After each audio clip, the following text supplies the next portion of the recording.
Hilyard. Vaughn, you've been in D.C. all weekend. What have you been seeing?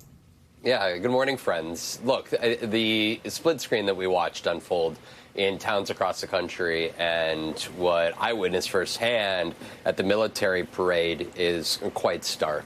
There's a lot of complexities to the military parade. Let's be very clear here. There was a great many people, thousands, that came out to honor friends, family members, veterans, those who were lost in prior wars, Vietnam veterans I talked to, folks that served in Iraq and Afghanistan.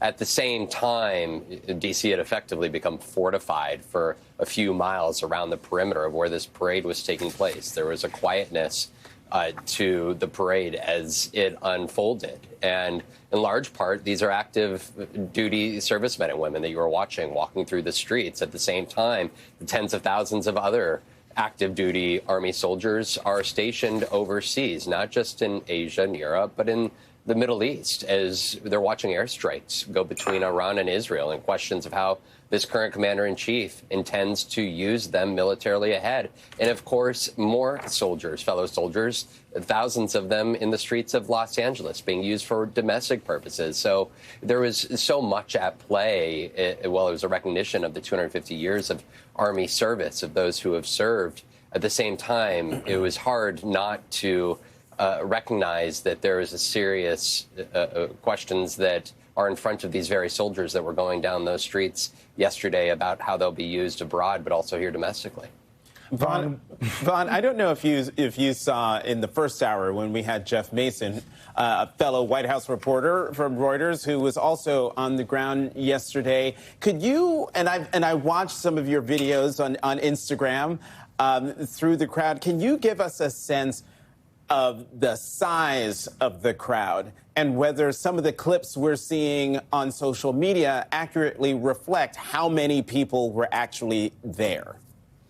Yeah, the images that folks perhaps saw on social media that here in this video, I think it's a very accurate representation.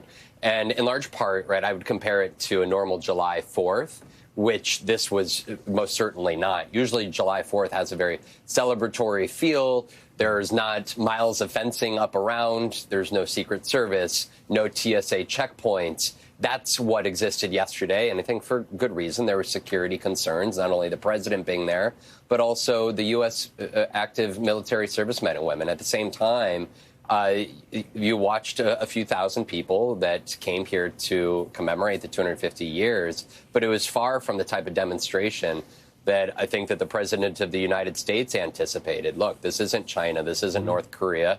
You can't force citizens to show up for an event like this, let alone on a hot Saturday with storms looming overhead and serious security protocol to deal with. And there was parts of this line. I was right over by that over by the viewing stage where the president was. And there was just a few hundred people in some of the stands there that were leaving and exiting as this was playing out. So it was difficult. I just want to be clear. It was difficult watching so many of these servicemen and women marching down the street as orders from their commander-in-chief at the same time that there was a crowd that was dispersing. It was just an odd scene, one in which there was so much respect that is owed to the veterans who have served this country, fought for not only America's freedom, but also for the rights of others overseas. And the president wanted this, the first time it's happened since 1991, to celebrate the return of soldiers from the Gulf War. But this was, I don't think, in so many ways, the type of military parade that the president envisioned, but one that had a lot of complexities and layers to it, with all of these serious questions hanging overhead, knowing that this commander-in-chief will be in office for the next 3.5 years, making decisions that are going to impact the lives of these servicemen and women and their families that were here in Washington, D.C. yesterday for this parade. Vaughn, with everything you just said, how do you think President Trump is kind of taking this all in, right? He wanted this huge display. He wanted lots of people. I think at one point I was told from folks in the administration they were hoping for 200,000 people to show up. How do you think the president is kind of taking this? Does he think it was a success? Well, look at it this way. His communications director, Stephen Chung, this morning put out a social media post in which he said there were 250,000 people that came out for this parade. That's just not accurate. It's not even close to accurate. And so that's the way that this White House would like to present it. But just the eye of any individual who is here on the ground or looking at images or video knows that there were not 250,000 people, but that can be the White House's position here.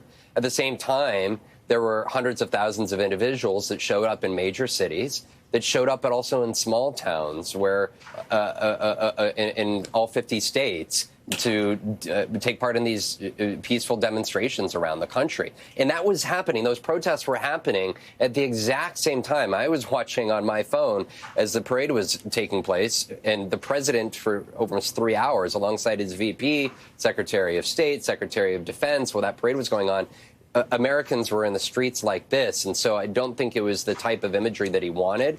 And especially here in Washington, D.C., you guys are here. There was not this sort of mass protest that he was alluding to and saying that he would suppress and use strong force against. So in so many ways, there were contradictory images that I think are tough to reconcile for this White House at a moment in time that he's trying to exert this strong executive power. At the same time, you're seeing this sort of grassroots demonstrations pop up around the country. Yeah, if anything, Vaughn, Washington, D.C., outside of the parade area was very, very quiet. Vaughn Hilyard, NBC News, Vaughn Hilyard on the North Lawn of the White House. Thank you very much, as always, for coming to the weekend. Coming up after the break, Chicago on edge. Mayor Brandon Johnson joins us to discuss how immigrant advocates and organizations are bracing for a potential barrage of ICE raids across workspaces in the Chicago area as ICE activates its, quote, special response teams in several Democratic